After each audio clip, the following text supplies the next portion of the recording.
un podcast du COMED, le Comité pour la santé des exilés.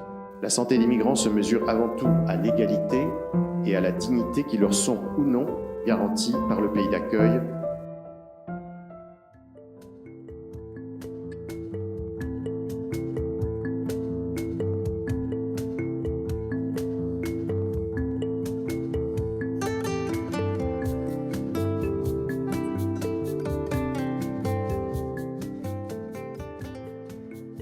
Ce n'est pas toujours facile de parler, d'oser se confier, même quand la relation de confiance semble établie. Parfois, c'est un rouge à lèvres qui facilite la confidence, qui permet d'aborder une situation grave et de demander de l'aide. Depuis quelques années maintenant, nous avons un partenariat avec ADN, l'agent du don en nature.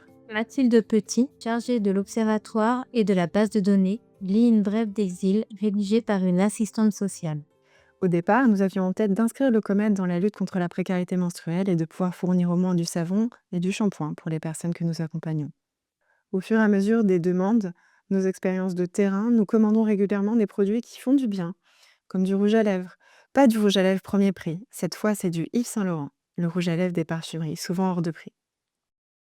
Ce n'est pas seulement du rouge à lèvres, c'est le petit événement qui a permis à cette maman exilée de dire en consultation: vous savez, quand j'étais adolescente, je voulais faire mannequin. J'adorais me mettre en mini-jupe, j'adorais me maquiller, mais mon frère n'a pas voulu. J'ai été mariée très jeune. Ensemble, nous avons travaillé cette envie encore présente. Elle a participé à un beau projet collectif de mise en lumière des personnes trop souvent invisibles en posant pour un photographe professionnel. Aujourd'hui, elle montre très fièrement ses portraits. Certes, un peu plus ridés qu'à 15 ans, mais avec une détermination incroyable dans le regard. Elle a enfin pu réaliser son rêve d'adolescente et rencontrer de nouvelles personnes. Ce n'est pas seulement du rouge à lèvres, c'est le petit élément qui a permis à cette femme que nous connaissons de se sentir belle. Elle m'explique que le rose c'est bien, mais que la couleur qui lui va, celle avec laquelle elle se sent belle, c'est le rouge. Du temps, du travail pluridisciplinaire, de la confiance, un hébergement stable et du rouge à lèvres. Aujourd'hui, elle se sent belle. Mais ce n'est pas seulement du rouge à lèvres, c'est le petit élément qui a permis à cette maman de dire.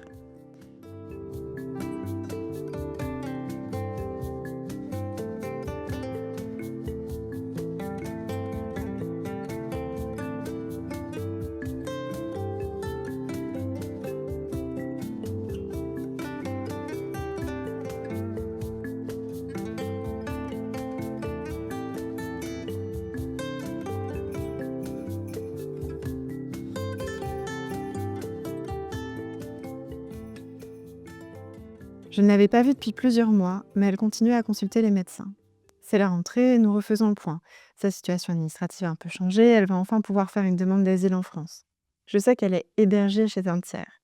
C'est une information qui nous met en alerte, ces solutions sont rarement gratuites. À la fin de l'entretien, je lui demande si elle a besoin de savon, de shampoing, de serviettes hygiéniques. Et je lui propose un rouge à lèvres. J'en profite pour lui demander s'il y a une femme dans l'hébergement et si elle veut lui offrir un rouge à lèvres aussi. Elle me raconte: non, il n'y a pas de femme le soir, elle travaille. Le monsieur, tu vas avoir des rapports sexuels, je ne veux pas. Il boit, il est violent quand il boit. Une fois, il m'a réveillée en pleine nuit. Je lui ai dit non, il a réveillé mon fils et il nous a dit de partir tout de suite. Il n'avait nulle part où aller et je voulais pas que mon fils n'aille plus à l'école, alors j'ai cédé. Ça y est, c'était déposé, nous allions pouvoir en parler. Elle veut sortir de là, mais elle a tellement peur de la rue, de l'hébergement 115 juste pour une nuit qu'elle n'y arrive pas. Elle sait que si elle part de cet hébergement, elle ne pourra plus y retourner. Elle est d'accord pour que j'en parle à son médecin, à celle de son fils, à la psychologue. Elle ne veut pas que l'école soit au courant. Nous avançons en équipe, ensemble. Elle répond très vite aux demandes de l'administration pour que son dossier, bloqué dans un dossier éloigné, arrive en Île-de-France et qu'elle puisse enfin déposer sa demande d'asile. Elle est prête à aller n'importe où tant que c'est un hébergement pérenne.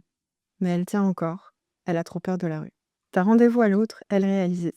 Nous tendons chacune nos oreilles professionnelles en douceur et nous lui faisons comprendre que cette situation ne peut pas durer.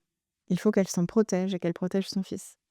Aujourd'hui, elle est décidée et elle accepte la proposition du COMED. Nous lui réservons 3 nuits dans un hôtel proche de l'école. Elle appellera le 115 tous les jours. Elle sait qu'elle va passer par une période d'instabilité, mais elle sait aussi que nous sommes là. Elle repart en disant: je ne savais pas comment sortir de là, mais maintenant, il va payer. Le rouge à lèvres n'est pas une solution, mais parfois, c'est un bâton de parole.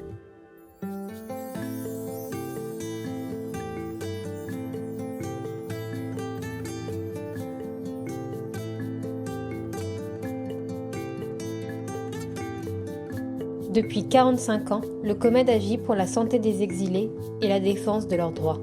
Plus d'informations sur www.comed.org.